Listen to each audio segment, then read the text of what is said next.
აი ქონდა ეწეროს ლაივი. მოგესალმებით კიდევ ერთხელ ძვირფასო მაყურებლებო, ჩვენ დავბრუნდით პირდაპირ ეთერში. ჩვენ ბატონი მამუკა დარჩა ჩვენ ეთერში და გაგაცნობთ მეორე სტუმარსაც.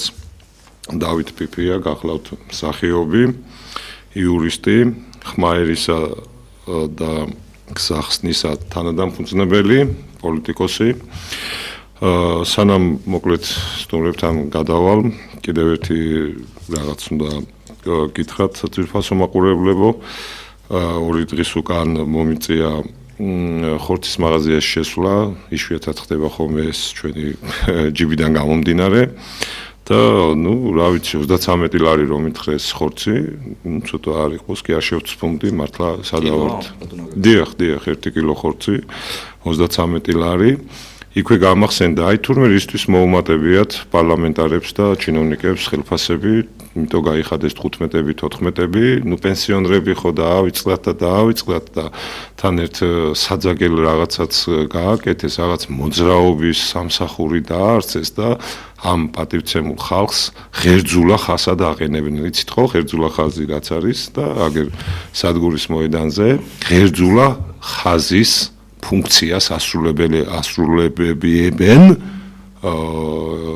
ჩვენ 5 ადამიანებს. რაც არის კატასტროფა. იმიტომ რომ ხორცი იყიდოთ, ხდებით ხო? ხა პენსია ვიცით რაც არის ხო? კაპიკები, თვითონ რა თქმა უნდა, მაგრამ ყველაფერი ტრიალებს თქვენს მოხუცებით, ბატონო. ფუნქციო დასაქმება. დიახ, უფუნქციოთ რომ მე გაზარდონ მათი ხელფასი და ყველაფერში არ შეიძლება ხალხის გამოყენება. უნდა შეგრცხვეთ სადღაც, იმიტომ რომ რა ვიცი, მართლა შუბლის ძაღლის ყველაფერის დაკარგვა როგორ შეიძლება, თუმეტეს ქართველს ეს საერთოდ არ უხდება. ხალხო, ჩვენ ვართ ბედკრული ქვეყნის შვილები და ამ ბედკრულ ქვეყანაში შე რო ფაშად გავომეცხადე, ვაფშე ნამუსი გააქვს საერთოდ. მოკლედ, მე პირველ შეკითხვით გადავალ ახლა ბატონ დავითთან, იმიტომ რომ ეს ყბადაღებული არაბიზაციის საკითხი აი ხელში აღჭოს ჩემი აზრით ყველა ქართველს და ამაზე რო ხმა არ ამოვიღოთ ეს რა ვიცი კატასტროფა იქნება, ეს იქნება ლანძღვა და გინება იმ ჩვენ წინაპრების რომელმაც ეს მიწა მოდი ესე დავსვავ საკითხს და გითხავთ აი ეს მიწა რომელიც ამდენი სისხლით დაიცვა ფასი აქ გონიათ ეს არის შეუფასებელი მიწა იმიტომ რომ ყველა გოჟზე წვეთი სისხლია და სხვა სისხლია დაღვრილი და ამის გაყიდვა არა ქართული მიწის გაყიდვას და ეს საკითხი ახლა ბატონმა დავითმა ჩემზე უკეთესად იცის და ამიტომ ბატონ დავითთან გადავარ კითხვით აი თქვენ როგორ უყურებთ იმიტომ რომ ისეთ საზოგადოება ხმაერისა გზახსნისა და დარწმუნებული ვარ ჩემზე ბევრი თითის და ჩემზე უკეთესად სახსნის რა პრობლემები შეიძლება მოყვეს ამას და აქ მარტო არაბზე ხო არ ლაპარაკი ინგლისელი იყოს თუ გინდა ქართული მიწა არ იყიდება აი ეგ არის მთავარი მოგესალმებით მადლობა მოწვევისთვის მივესალმებით თქვენს მაყურებელს ორი ვარიანტი მაქვს დიახ ორივეს მოგისმენთ პატცემულო როგორც ჩვეულებრივ მოქალაქეს მაქვს შეგრძნება რომ ორი რაღაცა შეიძლება გათამაშდეს, რომელიღაცა ყოველ შემთხვევაში. პირველი თუ ეს მთავრობა, ეგრეთ წოდებული მთავრობა ატარებს მოღალატეობრივ პოლიტიკას, კი, მაშინ მას შეუძლია გაყიდოს მიწები, ჩამოასახლოს არაბები, შექმნას ქართველებთან პრობლემები, იმიტომ რომ მათ მაშინ უნდა გააყალბონ ისტორია,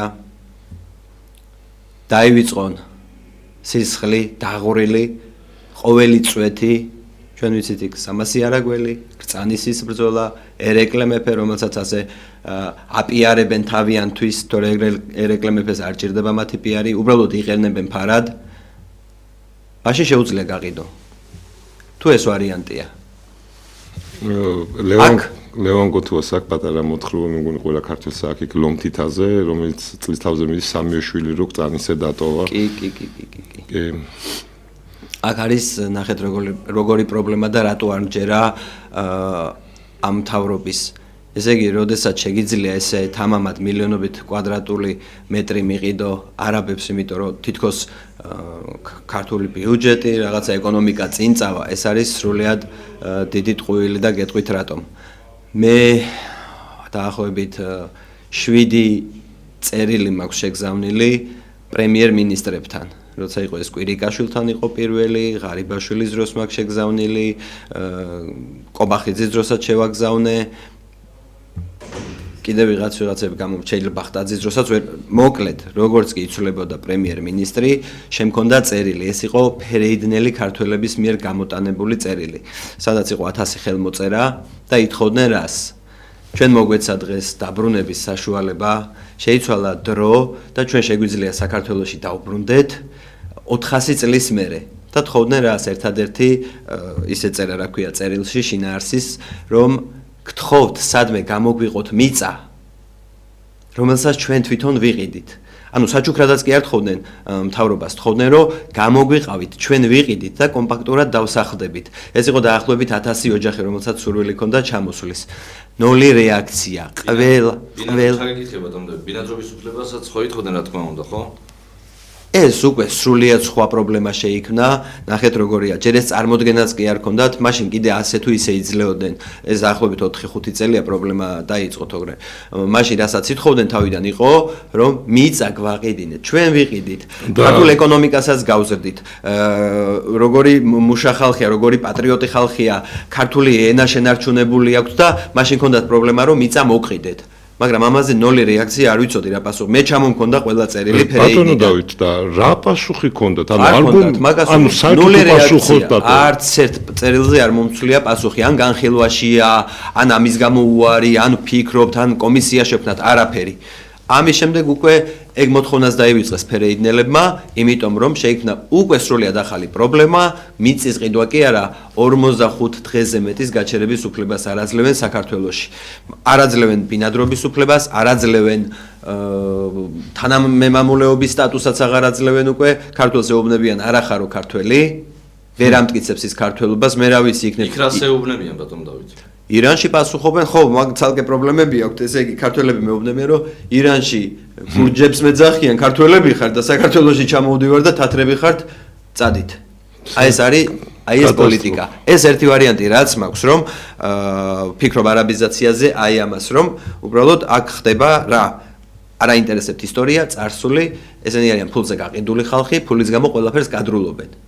და მეორე ვარიანტი რასაც ვფიქრობ, რომელიც შეიძლება ასევე გათამაშდეს, ისევ რა თქმა უნდა, ფინანსურ მაქინაციას ეხება, აქ რაღაცა, რა თქმა უნდა, ამას ხო არ დავუშვებთ ჩვენ, იქნება დიდი პროტესტები, ხო და შეიძლება თქვას მთავრობამ, აი ხალხმა არ იმასქნა, მოდი კონტრაქტი გავწყვიტოთ და ჯარიმა როგორც ენკა, ხო? კი, მაგრამ მილიარდ ნახევარი რომლიდანაც კეშბექს მიიღებენ უკან, ყოველ შემთხვევაში ფულს მაინც იშოვიან. მე სხვა რამის თქმა მინდა, მე მაინც ვეღარ დარჩებია მთავრობაში, იმიტომ ის ვინც ერთხელ მაპარებს და მატყუებს და ყიდის ამიცებს, ის მეორეთაც გააკეთებს და ეხლა მაშინ ესე უნდა ამაფახესი ავიღოთ ბატონო. კი ბატონო, კი ბატონო. შეიძლება გათამაშდეს. რა თქმა უნდა, ესეც იგივეა და ნუ ამათი გაჩერება აფთ არ შეიძლება, იმიტომ რომ თუ გაუვა ყიდის მიწაწყალს და ეხლა თუ არ გაუვა, როგორ გაუნდა დარჩეს? აი ეს სინდისით ვერ უნდა დარჩეს, ხო? ეხლა რანაირად, ხო? ნუ ეხლა სინდისზე ამ ერთხელ რო ადამიანი გააკეთებს და ორჯერ, ხო, იქ უკვე გამორიცხულია რამენდობა კონდეს, ხო?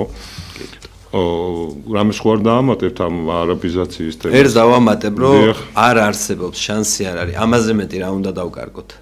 საქართველოს მიწაზე მეტი, სამშობლოზე მეტი რა უნდა დავკარგოთ? თან რა მიწას ვფრობთ, ხო? ერთ გოჯ მიწას, აი დედამიწაზე, ხო? რა თქმა უნდა, ეს არის ძალიან მცირე მიწა, რომელიც აფხაზეთის სახით დროებით დაკარგული გვაქვს. ცხინვალი დროებით დაკარგული გვაქვს, დროებით. კი ბატონო. სამაჩაბლო, ვიმედოვნებ და ეხლა უკვე რასაც ომიც ვერ გვარს აღარ ვამბობთ უკვე ლორე, ტაშირი, ჰერეთ ისინი ხო მაგას შეგუებულები ვართ, ხო? ნუ ეს ისტორიულად ვამბობთ ეხლა, რაც შეეხება კანონმდებლობას და საიდან და როგორ მოდის, მაგაზე ცალკე სალაპარაკოა, მაგრამ რეალურად ლაზები დაკარგულები არიან.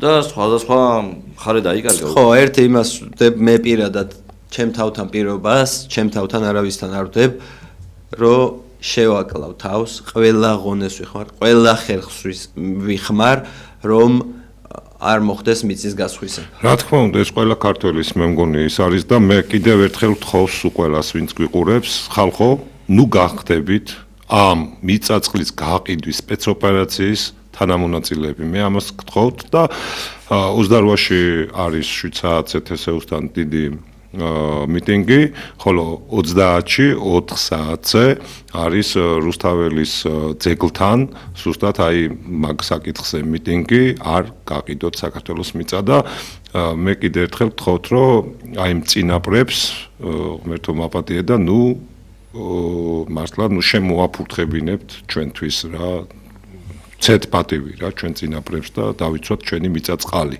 მიტინგით მაინც ადრე ხმალი და კისრით იცავდნენ.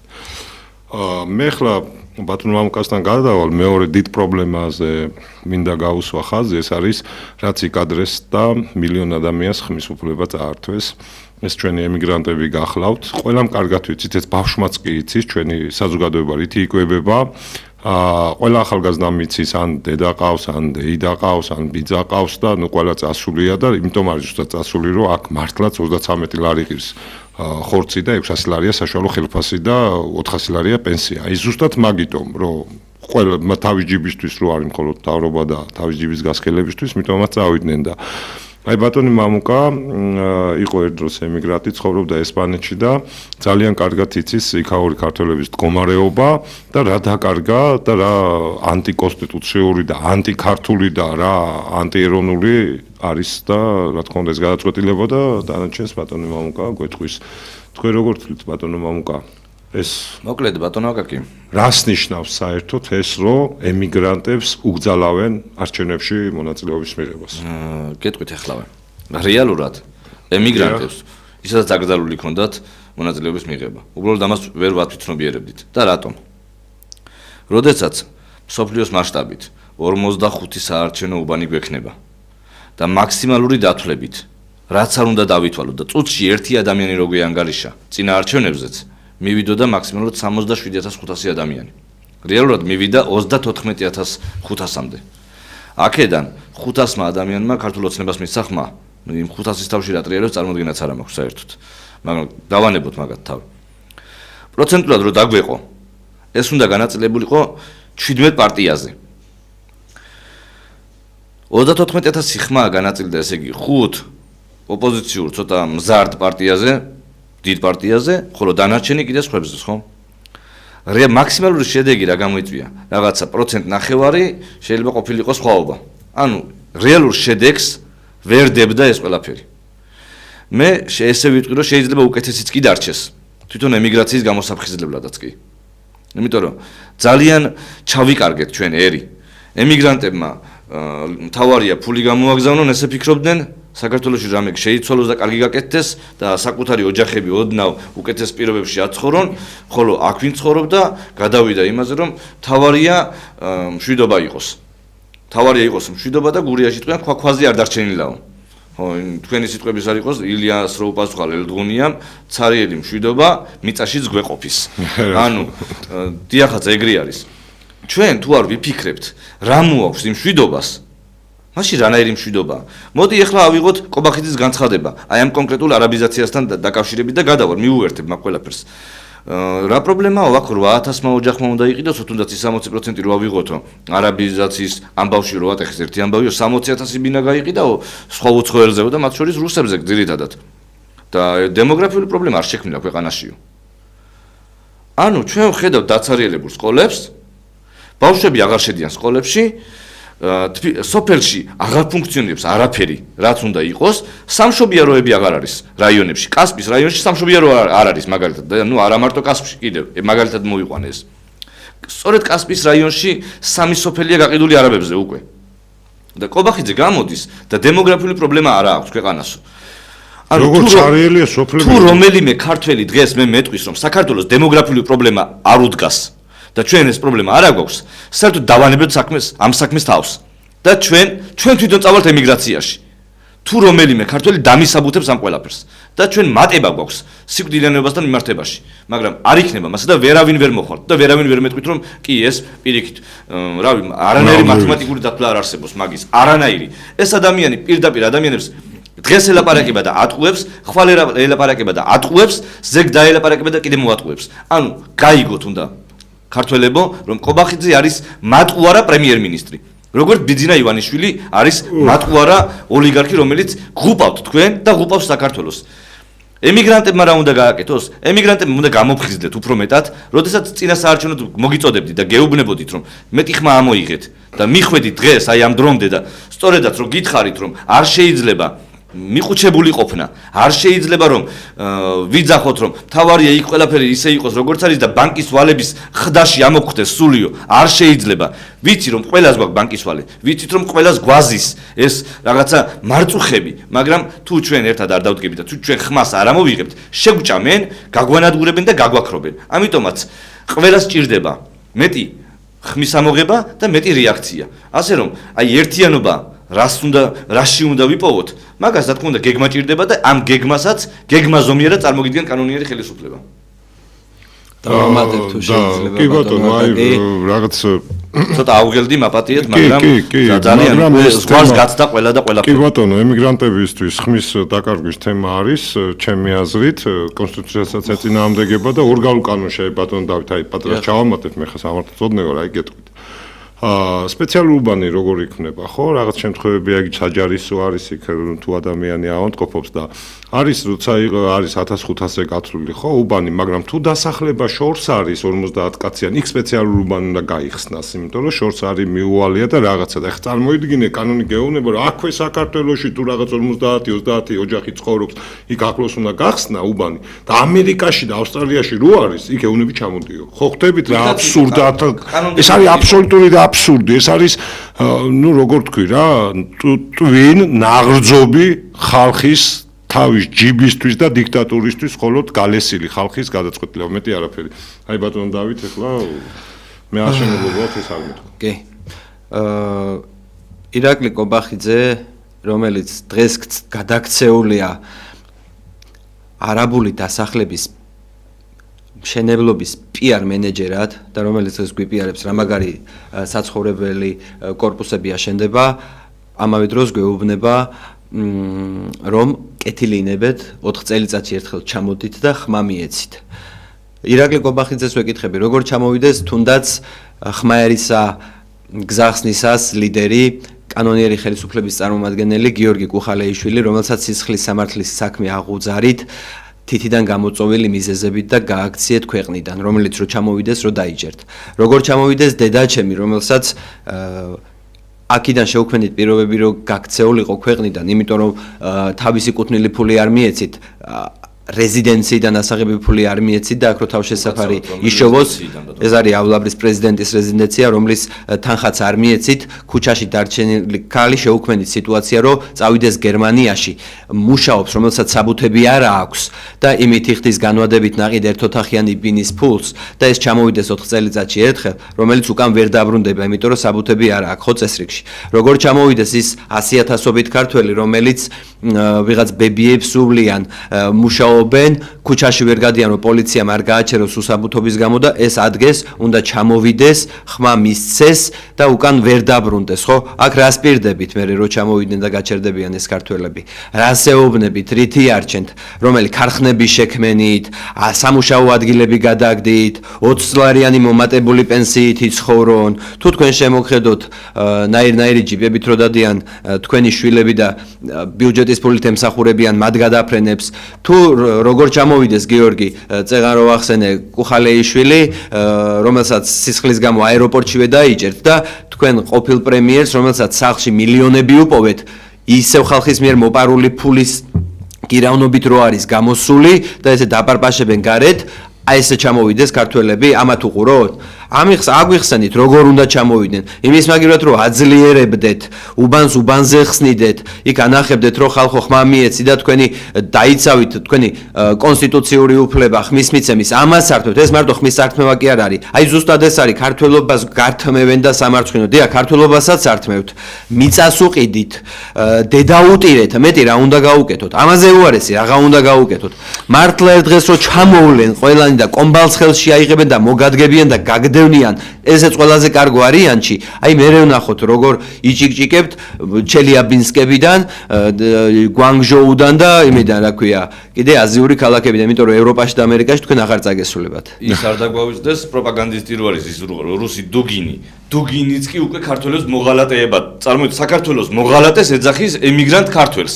რუსი ეძახის. ანუ წარმოიდგინეთ, რა დღეში ჩაიგდეს და რა დღეში ჩავიგდეთ ყველამ თავი. და მაგალითად კომენტარს ვერ აკეთებენ. ხო, ამათ ესენი არის, აი არ ვიცი, მართლა საკომბლეთ არიან გამზადებული და მე ნამდვილად უყურებ, რომ კარგი ბედი არ ეწევათ ამათ, იმიტომ რომ ამათმა მთელ საქართველოს იმ დონეზე ჩააჭირეს, კარგი არაფერი არ ელით. ალბათ კარგად კიდევ ვერ ხვდებიან რა ხალხთან აქვთ საქმე და შმაგი ბუნებამ თუ გაიღვიძა, ხო, ნუ ჩვენ ახლა მშვიდობიანად ვაკეთებთ ყველაფერს და ყველა ჩვენი აქცია და ეს რა თქმა უნდა და გვინდა რომ მშვიდობიანად შევცვალოთ რაღაც მოშიმშილეებს რა თქმა უნდა. რა თქმა უნდა, კაცო უკიდურეს უბრალოდ ამათ ხელში შიმშილობასაც არ აქვს აზრი, იმიტომ რომ ადამიანის ჯანმრთელობა ეწევა. აი მეც ახლა ვახსენე, სასტრაფო არ დაუყენეს ამ მართლაც ნეობრივად ამაღლებულ ხალხს უკიდურეს ფორმას 23 დღეა ხალხი შიმშილობს და საერთოდ ნუ ეს გაყრუება ამათ ის არის ბიჭო ვარსკვლავები გაყიდეს კაცო ჩვენი საპატიო დანელიას და შენგელაის და იმის პატივი გაყიდეს კომპანია დარჩა და ვარსკვლავები იქ დაუტოვეს და კულტურის მინისტრი საერთოდ არსებობს კულტურაც გაყიდეს ალბათ ბატონი დავითი კულტურის სამინისტრო წარმომადგენელი და კანონიერი ხელისუფლების და ახსენე თქვენ მე მაგის სახელდაგვარს არ ვახსენებ ხოლმე ის უდუ ხო არ იმიტომ რომ იქ ვიცი რომ რაღაც ჩამანია რაღაც უდუზე ხო არ გადავიდნენ რაღაც სხვა რელიგია უდუისტები ხო არ გახდნენ იმიტომ რომ ამათ არც რელიგია არც კულტურა არაფერი არ განაყოლებს ალბათ მარტო სისხლი ანაყოლებს და ის ფილმი ხო იცით მოკლედ მუმია იქ რო იცვლიან ხოლმე რელიგიას გადასარჩენად. დავამთავრეთ ბატონო დავით, ჩვენი დრო ამოიწურა. მე მაპატიეთ, ბევრი რამის თქმა გვინდოდა, მაგრამ დრო ისე გარბის ხომი და პრობლემა ძალიან ბევრია. მოკლედ შევხვდებით იქით 4 შაბათს 5:30-ზე. სოლიდარობა პოლიტპატიმრებს და კიდევ ერთხელ მოვასწროთ, ბრძოლა გრძელდება აუცილებლად გავიმარჯვებთ. ერთად ერთიანობის დროა უკვე. და მოდით 30-ში 4 საათზე ყველას მოგიწოდებთ ამას, 28-შიც რა თქმა უნდა, თესეუსთან და 30-შიც რუსთაველის მეტროს მიმდებარე რუსთაველის ძეგლთან, შოთა რუსთაველის ძეგლთან. კარგად ბრძანდებოდეთ, გემშვიდობებით. დიდი მადლობა რომ გვიყურეთ.